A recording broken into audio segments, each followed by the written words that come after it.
Welcome to Rising Stars, where Miriam Knight, publisher of New Consciousness Review, interviews exciting new voices in the world of progressive and transformational books, films, and ideas, who offer intriguing perspectives on life, the universe, and everything in between.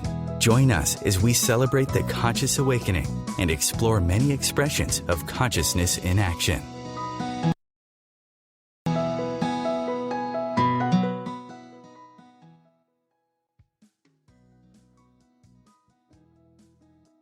Delfino.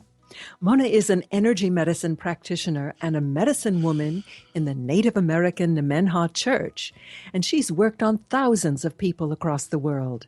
She's a healer, shaman, author, and speaker, and takes medical intuition to a whole new level. Mona is bilingual in the sacred language of the human body, which just happens to be the title of her book. Welcome, Mona. Thank you, Miriam. Oh, it is such a pleasure to be here with you and your audience. Thank you for having me on your show today. What an exciting time.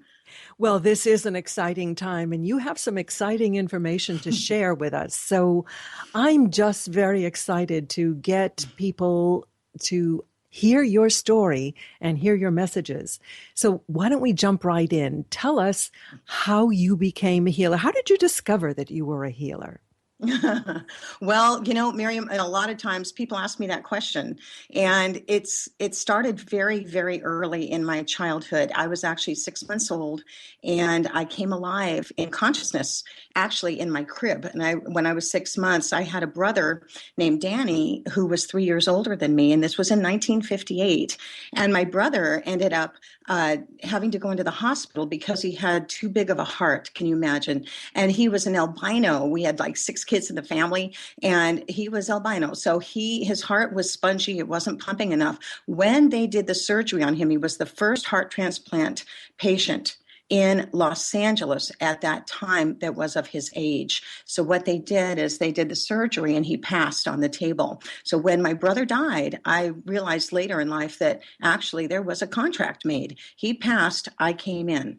And then at 6 months, I woke up in consciousness and I was able to actually, see everything in the bedroom that I was in. I could look out the crib and I could look inside. I looked at my fingers, I looked at my toes, and I remember looking at everything and then even seeing my grandmother come into the room. So there was a lot of that was waking up even back then. Now, I found out later in life that's not so uncommon that, children do this, and more so today. But at that time, that was news for me because I was coming into a consciousness. And so from that moment on, I knew down deep inside I had a mission. I knew that everything I watched, I could be an observer. So this is where it started. And I observed my family, I observed my sisters, and who wouldn't want to observe when they're getting in trouble, how not to get in trouble by their parents. You must have had quite an interesting childhood. Oh, we don't have enough time, honey.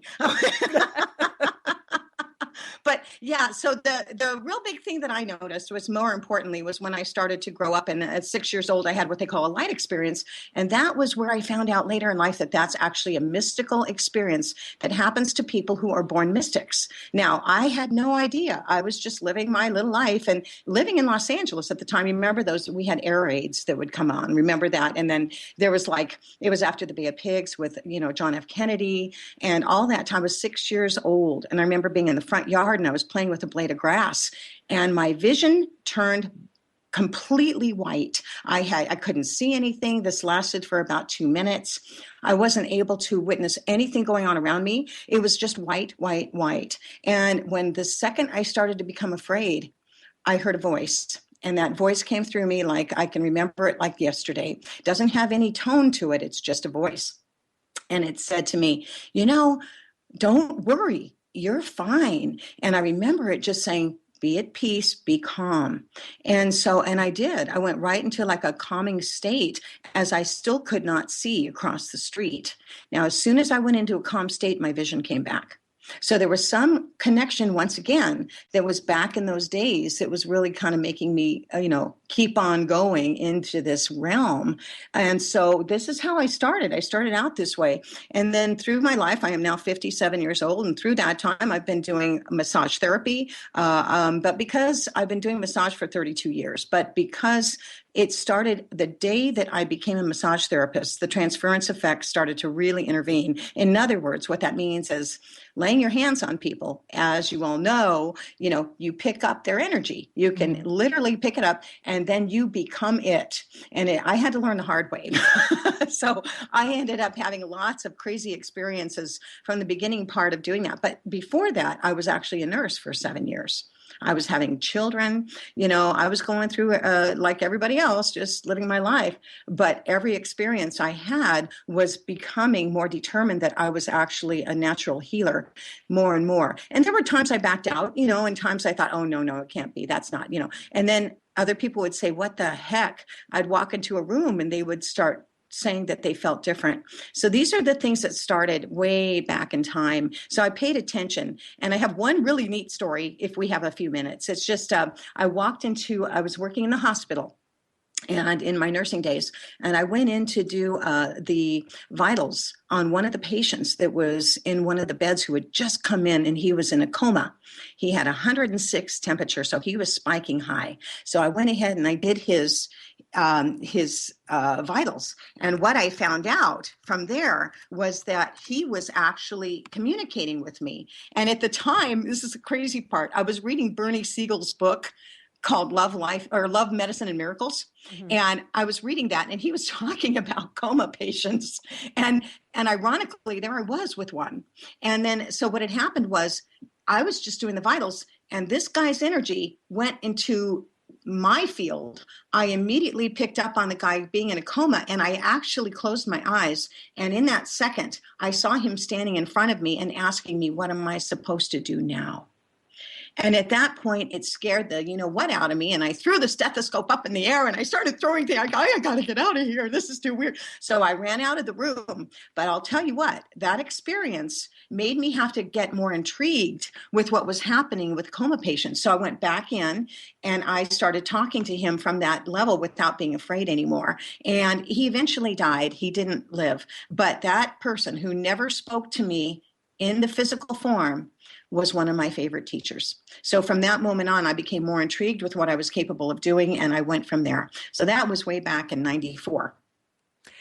Now, you told another story about how you actually took on the coloration of somebody who had hepatitis C. Oh, yeah.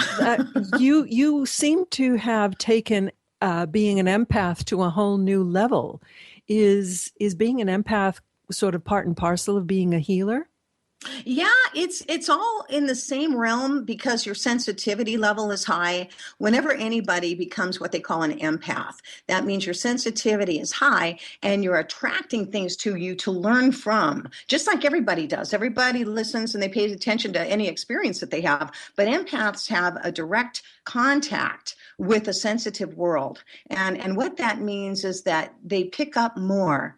Whatever kind of energy is around them, they can pick up from other people. In other words, yeah, they can actually come on with these quick onsets of any kind of difficulty or condition, and they think it's theirs, and then they get freaked out because they say, "Oh my gosh!" And Miriam, the thing I've noticed, I teach a lot of massage therapists how to run energy and how to really understand it because they can burn out very quickly. But massage therapists, they'll come in and they'll say, "Well, how do I get over this?" And I'll say, "Well, actually, what you do is you accept it, but you know that it's not yours. What you do is you just recognize this is not yours." Now, you may feel it, but that just means that you're coming into contact with their realm, or whatever you want to call it, their electromagnetic field. You're coming into contact with that, and you're actually having a different vibration inside of you that's able to help that person. So any empath that understands the sensitivity, they can actually understand themselves better if they detach from the idea that something might be theirs. Mm-hmm. You see, it's about recognizing or consciously accepting that this is the way things are in your life, but that doesn't mean you have to be afraid of it or, show a cross to the gods and say, I don't want this, because you're going to get it. It's part of your life. So as the healer, do you kind of transmute that energy? Yes. Or Mm-hmm. Yes, honey. You transmute it through connection. One of the biggest things about being a healer, and more so even in today's world, because it's a huge responsibility that we have on us to do it, but it's also one of the most rewarding experiences. I had a Cherokee mentor, Karen Land, for 12 years. And that woman taught me like there was no tomorrow. I was in the hot seat. I can't even tell you how many times. But a lot of it was because I was learning so much. And if I didn't get it, she would definitely, as the Indian way does for us, she would definitely come in and say, that's enough. Now, this is what I told you, go for it. And then you'd be put on the spot. And a lot of people couldn't handle that. But I was one of those people who kept taking it until I learned it.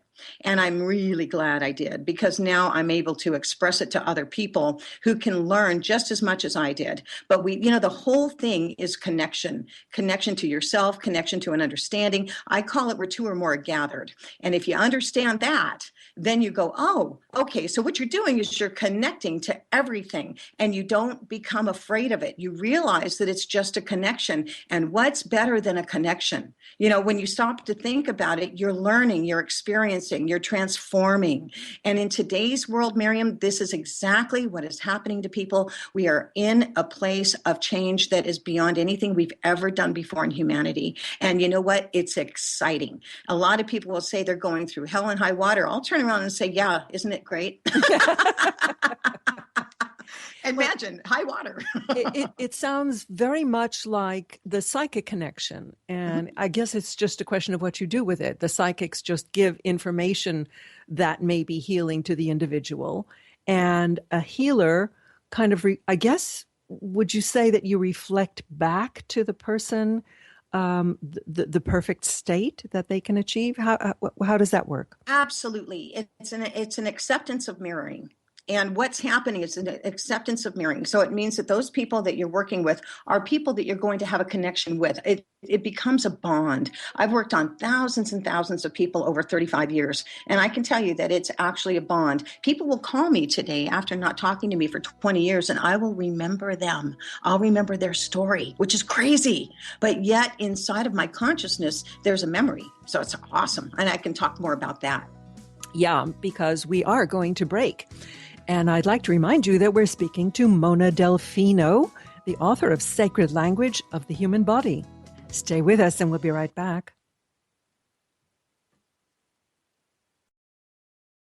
Your conscious connection to a more mindful world. OMTimes Radio. IOM-FM.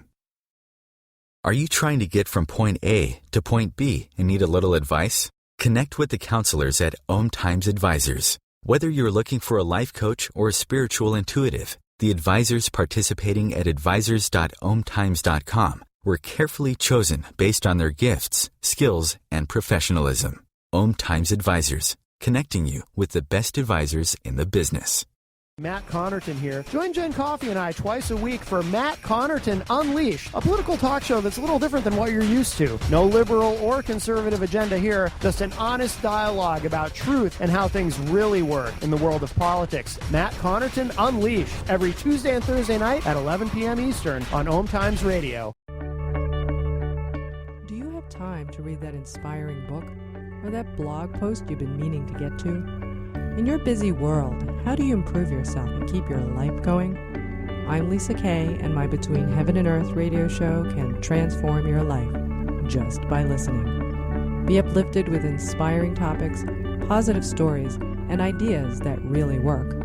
Between Heaven and Earth radio is conscious living for your soul, every Wednesday at 4 p.m. Eastern Time. Being a radio host on IOM-FM allows you to build your show on a rich platform with the power of the internet to fulfill your outreach goals and connect with a very specialized and global online audience, unlimited by time and distance. OMTimes Radio will provide you with web relevance, a recognizable conscious brand, and with the standard of excellence that has accompanied every single OMTimes endeavor. Host your show with OMTimes Radio Network. The best of the holistic, spiritual, and conscious world. OMTimes Radio. IOM-FM. Back, I'm Miriam Knight speaking with Mona Delfino, author of Sacred Language of the Human Body. Mona, do you have a website?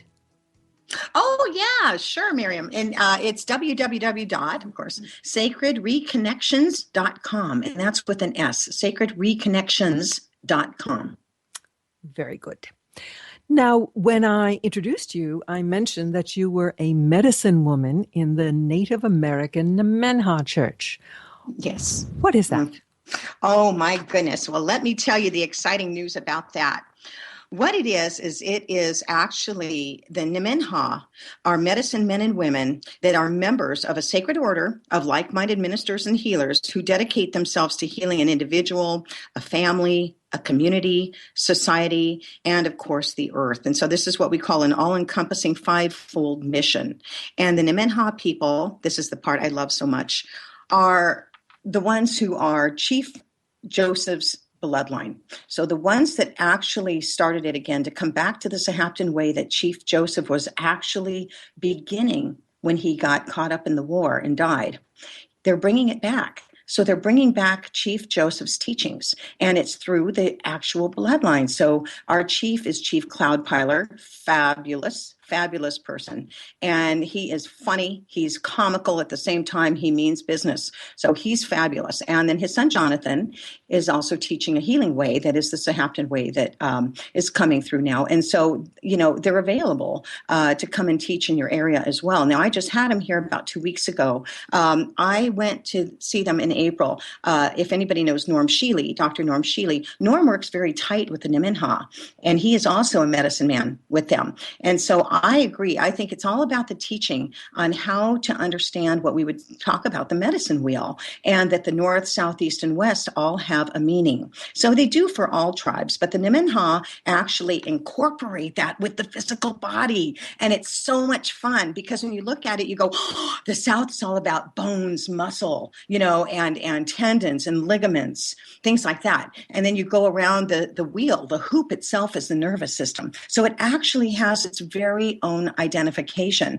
So if we work with the wheel, you become more sustainable within yourself. And as a healer, it's important because you don't want to go out healing everybody. As we know, as a healer, you can burn out very quickly. So with the Nemenhah, I found that it's more important to understand the wheel because then you can look at it from the direction of where you're seeing the person, and then you can chart it. You can actually chart the wheel for each person. And outside the circle means an imbalance. So it's that kind of thing. So it's just a fabulous way of learning. And I am very proud to be Nemenhah medicine woman. Do you have to be Native American to be? No. The beautiful part about this, Miriam, is that anybody can become a medicine woman or a medicine man. You actually become a minister. What happens is they say, this is your ministry. So it's not, I'm a healer. It's, this is my ministry. And this is how we work. And then a lot of times, if anybody gets in trouble, by the government, they come to you. They come to your rescue. They'll be there for you at all times. Chief Cloudpiler has been through a lot, and he served this time without it wasn't his fault, so to speak. And so, but he served his time, and he went to the Supreme Court a few years ago, and he got their power back. So I applaud him for that, because actually now they can actually put you in and spiritually adopt you no matter who you are. It's free to everybody, and everybody gets to keep their religion, and everybody gets to keep their faith. And, the most important thing, you get to do your job and do it well. But this time you learn through sustainability, which is what I feel is absolutely needed, Miriam, in today's world. Most people don't understand sustainability. And the thing that we need to learn, I think, as a human race, and this is me talking, but I really feel that sustainability is going to help us understand how not to burn out. Because as you and I both know, the changes that are here are developing more and more. Each day we wake up, there's something new developing. And so if we start to come from the same way we've always been, we're going to fall apart. And I see more and more people not being able to understand. Then they feel they're going crazy, And it's not that they're going crazy. What's happening is we are being encouraged by the universe as well, from the cosmos, from all the way the planets are going. And everybody knows we've had, blood red moons and blue moons and orange moons and, more in the last couple of years than any other time. And all of these changes are developing more cycles in our life. Our personal lives are very, very important. And how we work with that is going to make a difference. So it's just that we have to really start buckling down and learning sustainability within ourselves. And then we become more powerful by balance. And so sustainability, normally we think of it in relation to the planetary systems, ecological systems. So you're really talking about a person's energy ecology and sustainability of keeping on in a more rational way. Right. And the meaning behind sustainability, actually, you'll see it differently in every definition of any kind of Webster dictionary or even in Wikipedia. But the sustainability means able to be used without being completely used up or destroyed. So, it's a matter of understanding how to become, and this is what all of our speakers are talking about today is self-empowerment, right? This is it. This is it. And in order to understand self-empowerment, you have to be able to go somewhere with it. You have to know internally how to do that. And so this is in my new book coming out. It's called The Spiritual Immune System Through Sustainability. And that's the new one that will be out at the end of August. I think sustainability is particularly important for people who are called to be healers.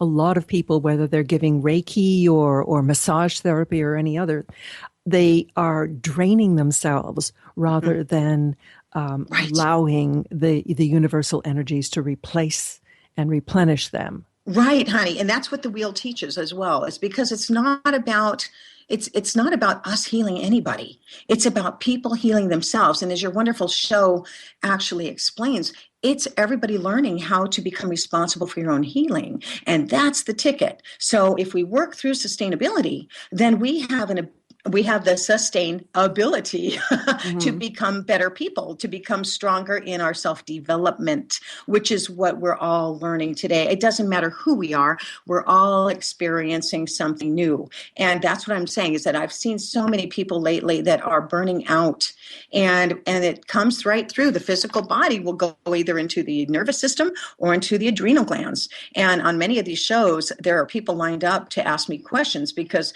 they're going through it. They're going through the having problems with their adrenal glands in particular, which of course is stressing the entire system. But they're putting out too much effort. So the bottom line is people are still trying to run on the same effort they always have, whether it be in their jobs or taking care of everybody in their family, or it could be anything. But overcare is another issue. And so this is just like trying to be an overhealer. Overhealer. Overcare, overhealer. Yeah. So this is why it's important to understand that. And we'll get there. We're getting there. But it's time to learn. It's time to take a new course and to recognize more about who you are and what you're capable of. We all know Bruce Lipton, and we love Bruce Lipton. Bruce is talking all about very similar things within the cell. And how does the cell remain sustainable? You've actually done some courses together with Bruce, haven't you?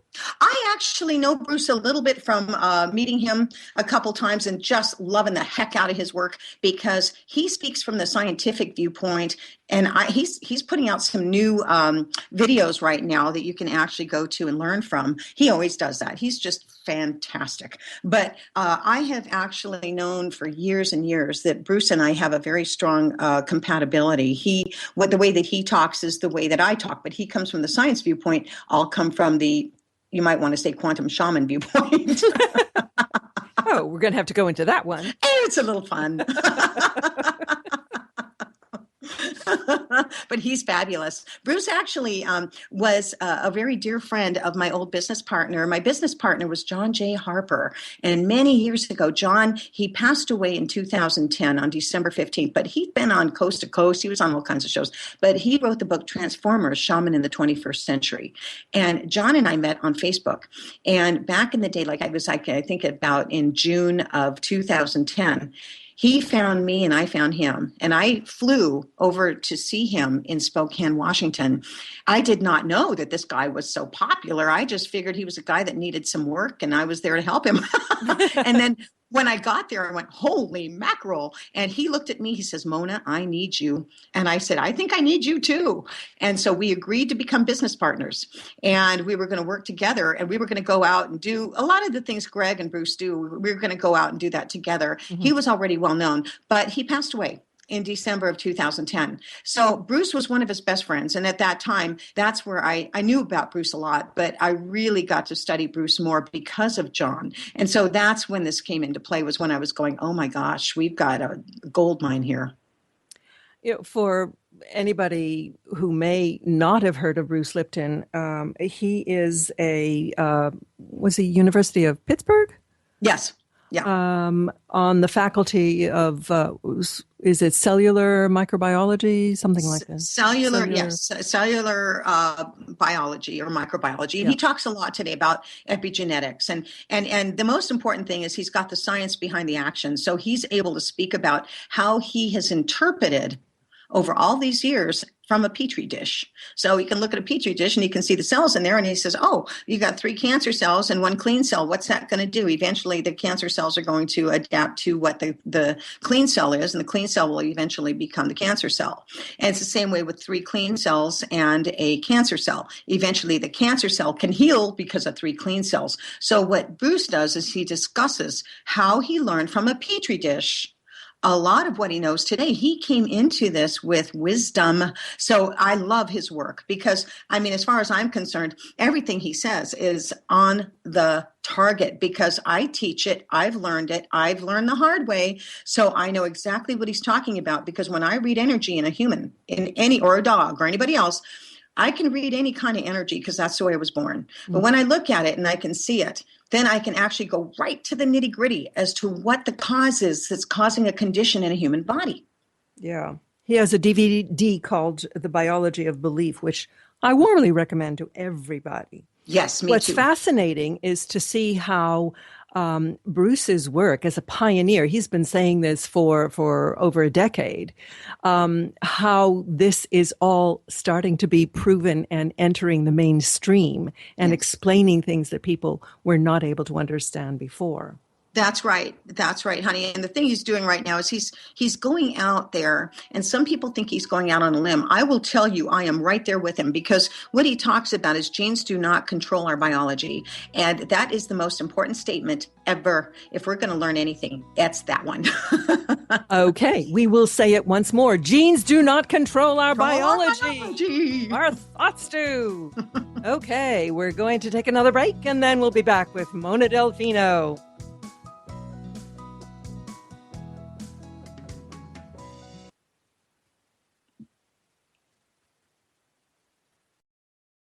The future of Internet radio is here. OMTimes Radio, IOM FM. OMTimes Magazine is one of the leading online content providers of positivity, wellness, and personal empowerment. A philanthropic organization, their net proceeds are funneled to support worldwide charity initiatives via Humanity Healing International. Through their commitment to creating community and providing conscious content, they aspire to uplift humanity on a global scale. OMTimes, co-creating a more conscious lifestyle.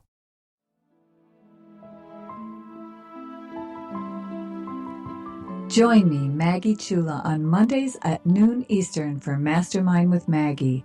Let's work together in a mastermind. We can resolve life's problems and create goals for the future.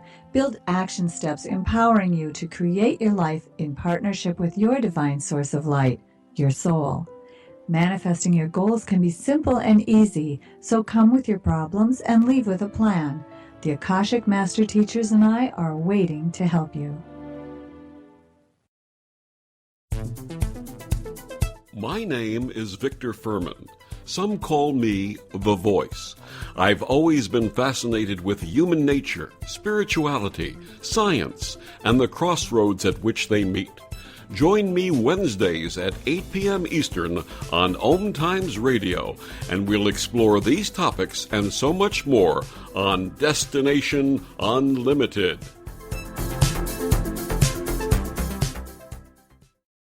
Host your show on IOM FM, the radio network of OMTimes Media, one of the more recognized brand names in the conscious community, and is backed by the extensive marketing reach of OMTimes. Hosting a show on IOM FM immediately connects you with our extensive dedicated community. Feed your soul with waves of consciousness on OMTimes Radio.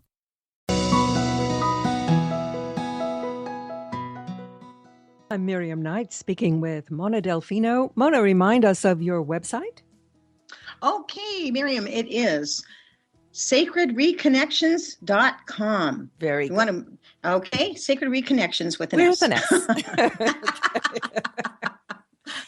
All right. You mentioned the term a quantum healer. And in your book, you wrote, quote, "The quantum aspect of healing is allowing a change in our belief systems with respect to knowledge we haven't learned yet." Could you explain that for us? Oh, who wrote that? They sounded so incredibly important. Yes. Well, the thing that I find is that with that statement, that quantum energy can be learned more how to work with it when we are able to connect what has gone on in our life and connect how we are accepting ourselves today. I'm just going to move a little bit beyond that statement. And I'm going to say, Eckhart Tolle has one of the best statements. He says, when you live in complete acceptance of what is, that is the end of all drama in your life. Now, some people would disagree with that, but the truth is he's right on. And the reason I say that in my world is because when you accept what is happening, you start in the moment. When you live in the moment, then you're able to change anything. And they always say you can do anything in the moment. If you try to go in the past or the future, isn't going to work. You can have your goals. Good luck. What is that old saying? You can have your goal and God laughs or something like that. Good luck. You're going to have a lot more come your way. And it can be a very positive thing. The thing we do is we live to understand whether things are negative or positive, and even that is too much of an expectation. When we live through expectation, what we're doing is we're discovering that we only want that, or we only want that. And we forget that there's a whole 90% other thing going on out there that is not within our little box. And so quantum energy is working with that whole other thing out there. In other words, trusting it. And the hard part is people have a hard time trusting. That's why you don't know what your possibilities are, because you're trying to control it. Now, granted, there is that saying that, you have to change your thinking to change your life. This is very true. But there's also another one, and I'm going to start it. I'm going to say you also have to accept your life in order to change it. Because you have to accept your thinking. You have to accept what you're doing. And then you can become the observer in what you're thinking. If you even take 10 minutes a day and you get quiet with yourself and you want to go inside and you really want to look at yourself, what you do is you stop thinking for just a few minutes. The thinking part of us has become entrained ever since we were children, right? So we were little kids at 6 years old trying to figure out how we were going to be, living a good life with our parents and our sisters and our brothers. And, we wanted to be accepted and loved. Well, we all know where that goes sometimes. It's kind of goes south. You don't always have what you think you get when you act a certain way, okay? Because other people have their issues. But at the time when we're 6, it really comes into play because that's your informative years. And even Bruce talks about that. But it's a fact, and it's also a truth. And so when we're little kids, we are now back on this planet and we are ready to rock. But how do we do that? How do we do that and stay acceptable in our community or in our environment? So we learn our behavior patterns at a very early age. And then those behavior patterns continue in life because we think that's what saved us, or that was our survival mode. And whether it be conscious or subconscious, it's still there. We come in with a blueprint and then we think about it and we think, oh, but that's not working for us, so we better do it this way, just to be acceptable. And what we find is that doesn't work for us either, because down the road, when we become 17, 18 years old, I see it all the time with people. I've seen it with myself. When you get older, you start realizing that those ways of living are not necessarily going to help you in your relationships. Or raising a child, or having a good job, a sustainable job that's going to keep you going. How many people just keep moving from one job to another, to another, to another, or how many people keep going from one relationship to another, to another, to another. And it's usually the same type. And that's why the pattern continues. So is what you're saying that you need to quiet your busy mind in order to listen to what your soul would like you to do, what your purpose really put you here for? Exactly. Going within is one of the easiest things to do, and it's one of the hardest things to do because it means you have to reprogram or retrain yourself to not think. What is meditation? You know, when you stop and think about it, it's very similar to meditation. But because people are in a very fast way today, it's hard to stay still. And so a lot of times you just have to make that time for yourself. Even if it's first thing in the morning, you can spend 10 to 15 minutes being quiet. You don't have to know everything. It's not what we're about here because it's too much effort. It's too much work. So we're not about effort. We're about paying attention. And so sitting down and being still for at least 10 or 15 minutes is going to leave a little open door. There's a little more room now that you can start receiving information, and just tell yourself that you're open to learn and mean it. This is a really important point that I want to explore just a little more deeply because every single teacher that I've had on this show has talked about the importance of meditation. And there is, in my view, a lot of misunderstanding about the point of meditation. Mm-hmm. It's not to receive some mystical call from above, your angels communicating or whatever. Mm-hmm. It's clearing the busyness of your mind so you can actually be in the world in a state of calmness and listen to and discover the serendipitous synchronicities, the messages, the opportunities that are out there for you to be more you, or the most you can be. That's right. That's right. And that works better than anything because, like I said, it's more important for people to be able to sit still for a little bit and stop judging yourself, stop judging about what you need to do and how you need to do it and going about and doing all this stuff out there. You know, it's going to happen anyway. You're going to do it. But why not consider spending a few minutes in just quietness? It doesn't matter if the phone rings, turn it off. It doesn't matter if your dog barks, don't listen. You just go into your own space for a good 10 to 15 minutes. And if you do it every day at the same consistent time, then what happens is you start developing a new pattern. And then all you have to do is agree. I'm not kidding you. All you have to do is agree to listen differently. In other words, start opening yourself a little bit more. Now, that's not easy to do, so it's a process. It takes time.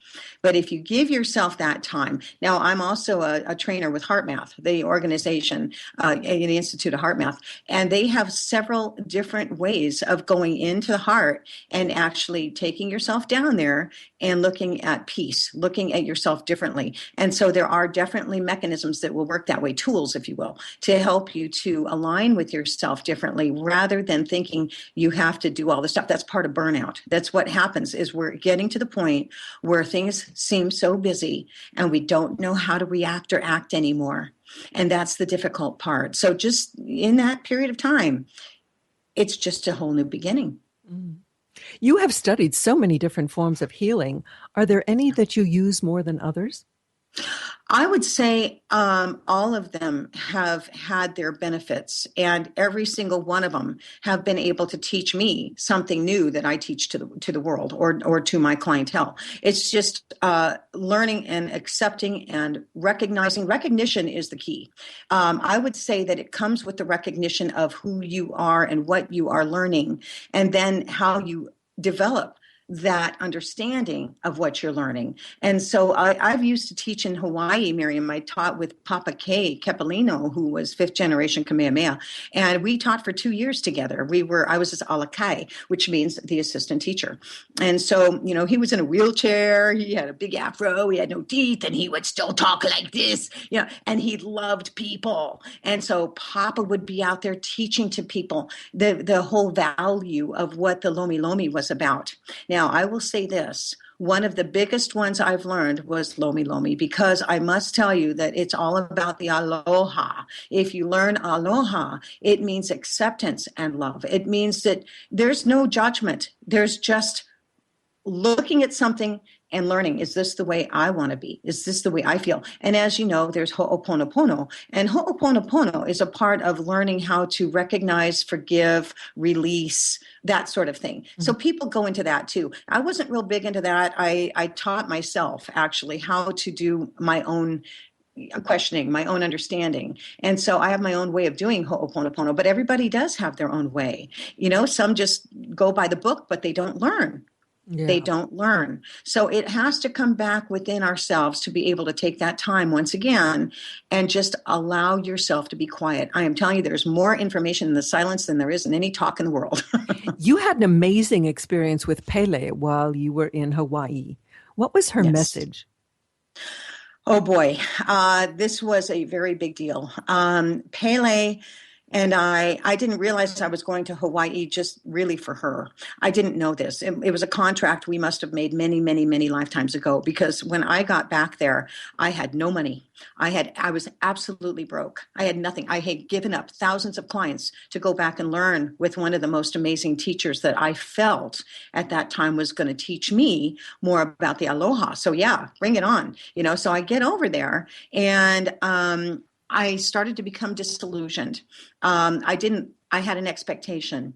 And in that time period, I realized that my expectation was not working for me. So what I did is I ended up going to the mountain, and I went over to the Halima'uma'u crater, and that's in Hilo, Hawaii. So I would go there because Papa told me about her, and he was telling me all about Pele. And so I thought, well, now I'm fascinated. I got to know. I'm intrigued. So I went over there. Tell our listeners who Pele is. Pele is the volcano goddess, and she lives there. She is a soul. She is an entity. She is a divine spirit that has been holding Hawaii together for 1 million years. And that's who all the Hawaiians dance to. Whenever you see any kind of hula dance, it's always about the love of life. And it comes right back down to Pele. And so this is why this is such an important thing, because they feel that Pele is the one that holds their state together. And so this is why they celebrate her. And they have all of the bongas. They use all of the beautiful conch shells. They have all of that. But a lot of it is because the abundance on the islands are so amazing, and they hand that credit to Pele. But what Pele told me, to answer your question, it was pretty much, go ahead. Yeah. We are coming up to a break. So you're going to have to come back after the break if you want to hear what Pele told Mona. Stay with us. We'll be back with our last segment.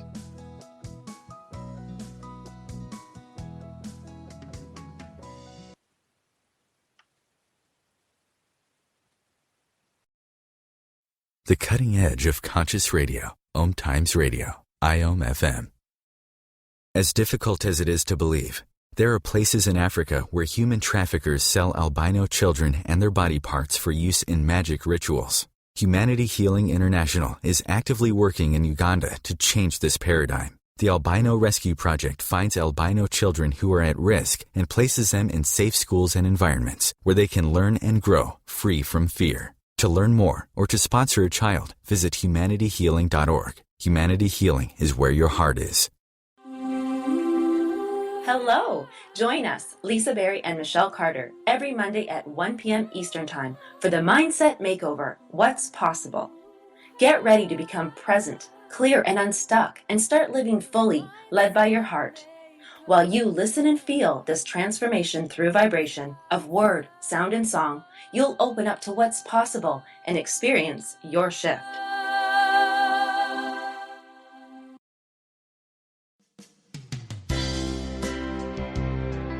This is Terry Van Horn, and I want to invite you to join me for my weekly radio show, Hailing Light, on OMTimes Radio every Wednesday at 6 p.m. Eastern Standard Time. On Hailing Light, we want to bring love, light, and blessings into your world. You can find out more about us at www.healinglightonline.com. Blessings. Being a radio host on IOM-FM allows you to build your show on a rich platform with the power of the internet to fulfill your outreach goals and connect with a very specialized and global online audience, unlimited by time and distance. OMTimes Radio will provide you with web relevance, a recognizable conscious brand, and with the standard of excellence that has accompanied every single OMTimes endeavor. Host your show with OMTimes Radio Network. Free your mind. Expand your soul. OMTimes Radio. IOM-FM.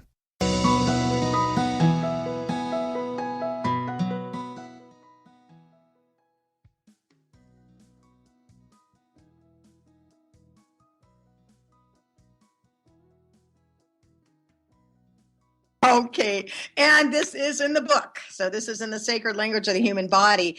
And it's because she told me to put it in the book. So I listened and I did. And so, Good girl. What? Yeah, I've sold a lot of books. I didn't even know I was going to do that. But what she said was, she said, 789,000 people have come to see me since you left me. Now, granted, I had been gone for 2 years. When I went back to the island in 2009, I went back to visit her because she told me to move to Bend, Oregon. Believe it or not, that's why I'm here. And so she said, 789,000 people have come to see me since you left me. In that 789,000 people, not one has seen me. That broke my heart, because what was happening at that time, Miriam, was there was a lot of lava that was going from I believe it was the Halemaumau crater, and it was driving right down into the ocean. And it had been going off for some time, but this one had a different finger. It went strictly into the ocean where people could go see. And so there was, at that time in 2006, 2007, there were a lot of people flocking right down to the ocean so they could see the lava going in. A lot of helicopters going around. It was a fabulous time.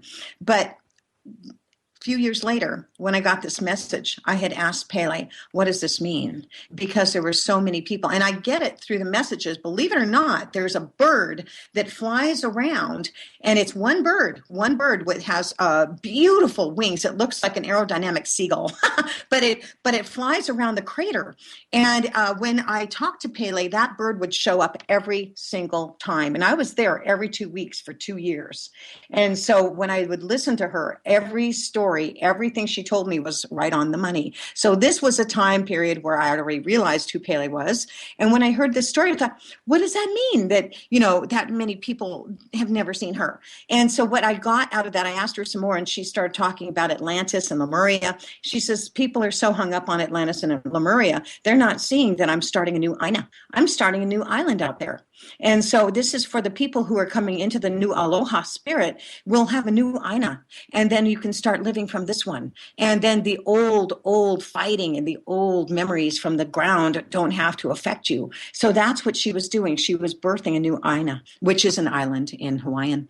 And so that's what she told me. So anyway, that was what I got, and I put it in the book so that we could start learning more about what truly it means to live in Aloha. Well, I think that this is a time for birthing a new kind of consciousness island that people are awakening to. And as a healer, you tell some incredible stories in your book of healing. I don't think we can even scratch the surface of them. True. But what I want to bring out, or have you bring out, is the essence of how people can heal. My first reaction to that is we need to work together. Part of it is that it's by the people, for the people. That doesn't just go for what we call a government. That goes within the human race. We got to work together. Healing means allowing. Once again, it means connection. And the connection within each other is beautiful, because we need each other to heal. It's going to be more important in the future, I believe, Miriam, for people to know that. It's called simplicity. And our personalities are going to be more in the sense of attracting more and more people that are like us. So when people feel like they're alone, how many times have you heard people say, I feel like I'm a misfit. I feel like I don't belong here. Well, it's true. They don't feel like they belong here. But that's changing, because what's happening is the frequency of the earth is changing.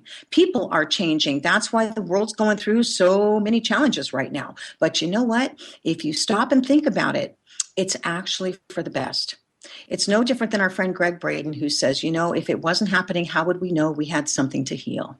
And so my suggestion is, you work with people, you talk to people, you understand more, you spend your time with yourself for 10 to 15 minutes, you get quiet, and you don't judge. It's too hard to say that you can learn through judgment, because judgment leads to expectation. And as we all know, that doesn't work. So we're in a new time period.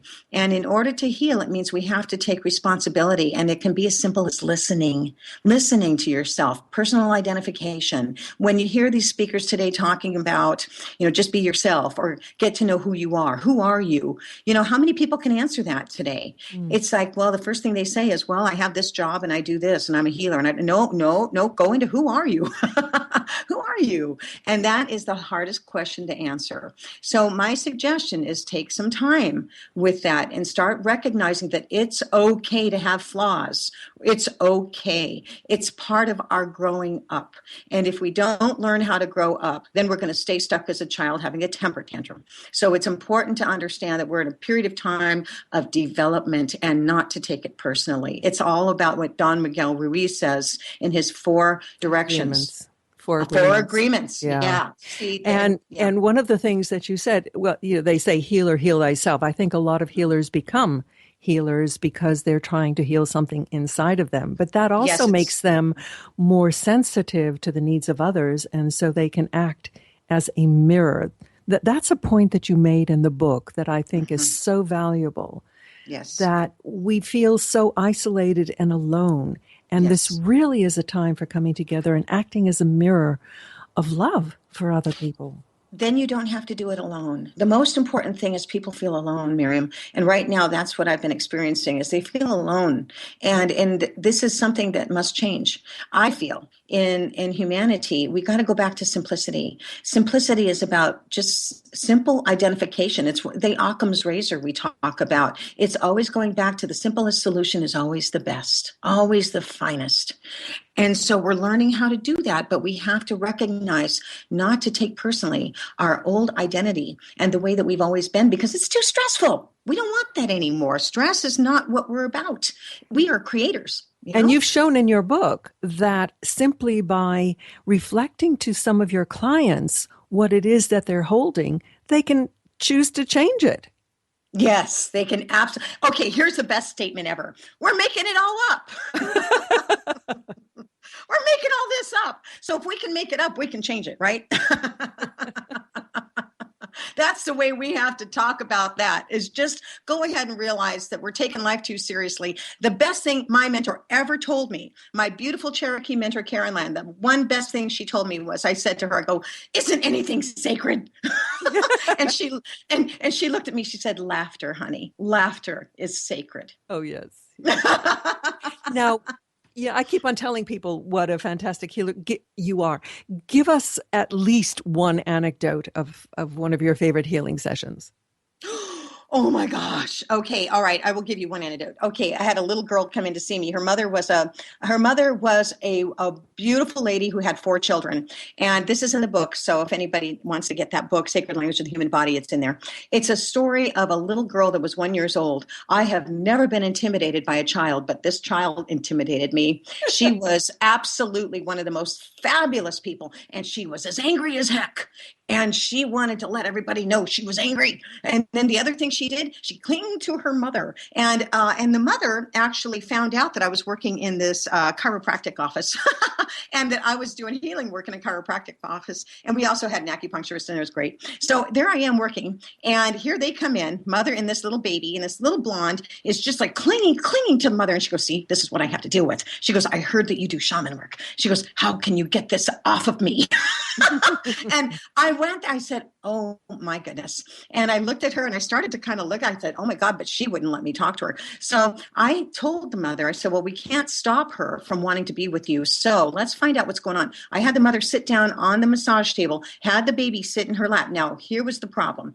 Not only was she angry and clingy, but she also had a big cyst that she was born with. Remember, this child is only a year old. She had a cyst that was in her buttocks on the right side, and it was big, almost as big as her little cheek. And the doctors wanted to go in and they wanted to categorize it. They wanted to take it out. And I thought, oh dear, I know for a fact you don't take those kinds of things out. You have to learn why they're there, first of all, and then you can think about it. But here's what happened. The child sat there with the mother. I ran my hand underneath the child's bottom just because that's exactly what we had to do. So she had her diaper on. I put my left hand, which is the receiving side, left is receiver, right's the giver, put my left hand on there, and I started to develop some information. What had happened was I almost fell down to the ground. It hurt so bad. This child felt abandoned like I have never in my life worked on anybody with this kind of abandonment. So she was clingy for a reason. Angry because by the time I got her, what had happened was she was just becoming old enough to recognize that she was going to be left again somewhere along the way. Now, when I really looked at her energy and I looked down into her past, I saw her in the womb, and I saw her at 5 months old in uterine. And what had happened was she lost a twin sister. And here's the cyst, and cyst is short for sister. And so they were touching at that particular place in their little bodies. They were touching at the buttocks. And so she developed a cyst to keep the energy of the sister. Isn't that interesting? Fascinating. It's fascinating. And so I was getting down, but I couldn't even stand up. That poor baby was so abandoned. So I told the mother, I just said, this is what the situation. I said, she was a twin, wasn't she? And the mom said, yes. I said, there's your problem. So what we did is I gave the little girl a crystal, and I blew in the energy of being independent. And that was the oldest one. So the one that lived was the oldest. And that's the beauty of that story. She developed into a beautiful child, and she's beautiful today. Oh, my goodness. I knew we were going to run out of time. We've been speaking to Mona Delfino, the author of Sacred Language of the Human Body. Mona, thank you so much. Thank you, Miriam. It's been a pleasure being with you and your audience. Thanks again. Join us next week. I'm Miriam Knight. Thank you for listening. Oh, and visit my website, ncreview.com.